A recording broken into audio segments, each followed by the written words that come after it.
तो चलिए अब स्टार्ट करते हैं डीपीवी सेट 2 का क्वेश्चन नंबर 8। क्वेश्चन नंबर 8 को अगर अच्छे से देखा जाए तो लिखा हुआ है the maximum and minimum equivalent of two capacitors is 16 picofarad and 3 picofarad.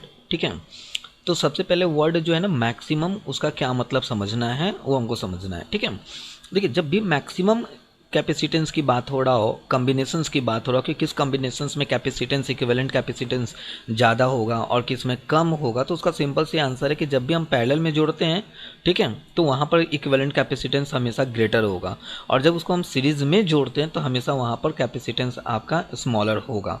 तो इसका मतलब कि यहाँ पर भी दो कॉम्बिनेशन है सीरीज, जिसकी वैल्यू यहाँ पर आपको मिल जाएगा। सीरीज में जोड़ने पर जो इक्विवेलेंट कैपेसिटेंस है उसकी वैल्यू 3 पिकोफैराड, और जब उसको हम पैरेलल में जोड़ेंगे तो उसकी कैपेसिटेंस जो है वो 16 पिकोफैराड है। तो चलिए फिर इस क्वेश्चन को भी हम लोग सॉल्व करते हैं। सॉल्व करने के लिए सबसे पहले बात ये कि पैरेलल में जब है तो पैरेलल की इक्विवेलेंट को सीपी से हम डिनोट कर लेते हैं। CP is equal to formula होगा C1 प्लस C2, और C1 प्लस C2 जो है वो आपका 16 पिको फैराड हो गया। यूनिट हटा लेते हैं, ठीक ना, 16 पिको फैराड हो गया।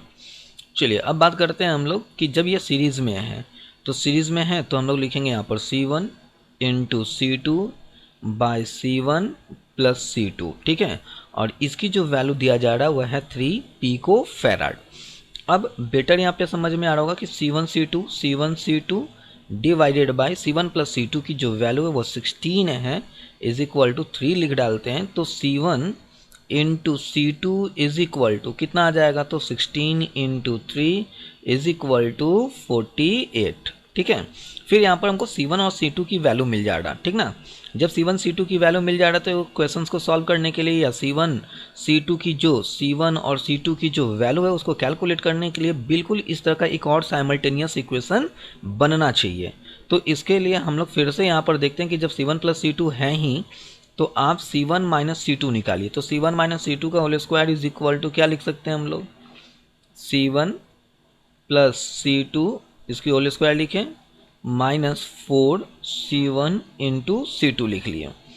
अब बेटर है C1 प्लस C2 की वैल्यू दिख रहा, 16 का स्क्वायर लिखिए माइनस 4C1 C2 कितना है 48। ठीक है, अब अगर हम यहाँ पर देखें 16 का स्क्वायर करें तो ये 256 माइनस 4 इंटू जो 48 है वो आपका कितने की इक्वल हो जाएगा, तो 192 की इक्वल हो जाएगा, 192 की इक्वल हो जाएगा। ठीक है, अब 256 में से जब आप 192 को सब्ट्रैक्ट करेंगे तो इनकी जो रिजल्ट होगा वो कितना आएगा, तो हम लोग यहाँ पर देखेंगे ये 64 आ जाएगा। कितना आ जा रहा है आपका 64।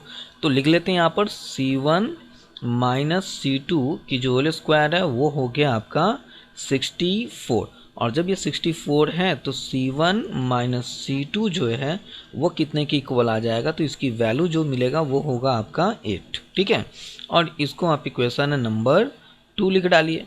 अब इसके बाद क्या करना है, इसके बाद करना यही है कि जो C1 प्लस C2 वाली इक्वेशन है, मतलब जो सेकेंड है, इन दोनों को ऐड कर लीजिए, यानी C1 plus C2 is equal to 16 लिखें, C1 minus C2 is equal to 8 लिखें। ठीक है, और इन दोनों को हम ऐड कर लेते हैं। जब ऐड करेंगे तो C2 से C2 कैंसिल हो जाएगा, सिर्फ बचेगा यहाँ पर C1, तो ये कितना हो जाएगा 2C1 इज इक्वल टू 24।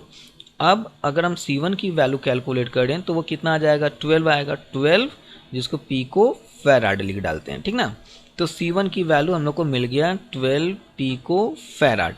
अब इक्वेशन फर्स्ट को यूज करते हुए फ्रॉम इक्वेशन फर्स्ट, आप इक्वेशन फर्स्ट से लिख सकते हैं C1 plus C2 is equal to कितना लिखा गया वो 16 है ना, हम लोग 16 लिखे तो C2 इज इक्वल टू कितना हो जाएगा 16 minus C1, that means 16 minus कितना लिख सकते हैं हम लोग, ये वैल्यू लाए 12 है ना, तो कितना हो जाएगा ये 4, तो ये हो गया 4 पिको फैराड।